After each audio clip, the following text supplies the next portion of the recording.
Hapo msiame.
Tuliache tulina mapema.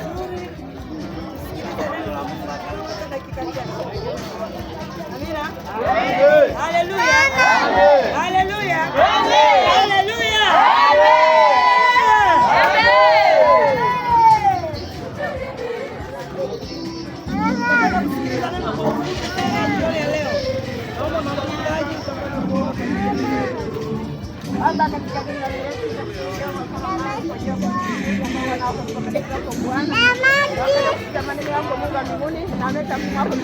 Bwana kama chombo chako kwa mamani Bwana majeshi akaweze kunena siri zako sawa na yako katika jina la Yesu na kushukuru wote tuseme amen. Amen. Bwana Yesu asifiwe. Amen. Haleluya. Amen. Chapa. Angalia neno la Mungu kwa ufupi kutoka kwenye kile kitabu cha Yohana sura ile ya 3 na mstari ule wa 16. Bwana Yesu asifiwe. Amen. Haleluya. Amen. Soma neno la Mungu kwenye kitabu cha Yohana sura ya 3 mstari wa 16. Biblia inasema kwa maana jinsi hii Mungu aliupenda ulimwengu wa pekee, ili kila amwaminie asipotee, bali awe na uzima wa milele. Lakini mstari wa 17 Biblia inatuambia, maana Mungu hakumtuma mwana ulimwenguni ili auhukumu ulimwengu, bali ulimwengu uokolewe katika yeye. Bwana Yesu asifiwe. Haleluya. Leo tumelileta neno la Mungu mahali hapa. Tumemleta Yesu kwa sababu Mungu alimtuma mwanawe Yesu Kristo ili aweze kuja kwa ajili ya kukomboa ulimwengu. Haleluya. Jioni ya leo mahali hapa, kwa hiyo wewe unayetusikiliza na wewe unayesikia sauti hii, ni kwamba tumemleta Yesu kwa sababu Mungu alimtuma Yesu Kristo kwa ajili yako ili uweze kukombolewa, ili uweze kuacha dhambi. Biblia inatuambia kwamba Mungu hakumtuma mwanae ili aweze kuhukumu ulimwengu, bali ulimwengu uweze kuokolewa kwa yeye. Ili ulimwengu uokolewe. Tumekuja kwako wewe unayesikia habari hizi za Yesu Kristo. Leo tumekuletea mahali hapa kwamba tuna habari njema za ukombozi wa Yesu Kristo. Tumekuletea habari zilizo njema. Kuna wakati umesikia habari mbaya, umesikia taarifa mbalimbali ambazo ni mbaya. Kuna wakati hizo taarifa zimekuharibu mpaka akili yako kwa sababu ni taarifa mbaya, lakini leo tumekuletea taarifa nzuri. Bwana Yesu asifiwe. Haleluya. Unasikia sauti hii hata kama hatuna maiki, lakini ninaamini kuna watu ambao wanatusikiliza mahali hapa. Tumekuletea ujumbe mzuri. Mpendwa, sikiliza nikwambie, hakuna huwezi kuishi maisha bila Yesu. Huwezi. Maisha bila Yesu ni sawa na bure. Maisha bila Yesu ni sawa na bure. Lakini kila mmoja aliyeishi na Yesu yuko salama. Haogopi wachawi, haogopi chochote. Tunalindwa na Yesu Kristo kwa sababu yeye ndiye mlinzi wetu. Lakini kuna wakati tumetafuta walinzi, lakini tunaye Yesu. Acha tukualike jioni ya leo.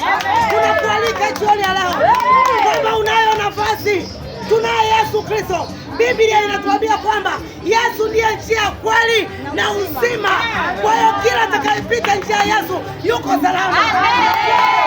Kwenye njia nzuri ya Yesu Kristo.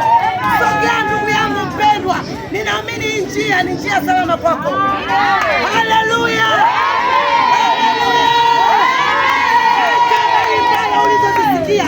Kuna wakati wanakimbia watu habari mbaya, wakisikia habari mbaya wanazikimbilia, lakini habari nzuri wanaziacha. Sikiliza nikwambie, kimbilia habari nzuri ambazo ni habari za Yesu. Habari mbaya achana nazo, haziwezi kukusaidia katika maisha yako yote. Haleluya. Bwana Yesu asifiwe sana. Haleluya, haleluya. Tumemleta Yesu mahali hapa. Tumemleta Yesu mahali hapa. Tumemleta Yesu mahali hapa. Sikia, popote pale ulipo, hebu njoo mpokee Yesu awe Bwana na Mwokozi wa maisha yako. Utaishi salama, utakuwa salama. Haleluya. Hautaogopa chochote, kwa Yesu ni salama. Bwana Yesu asifiwe sana.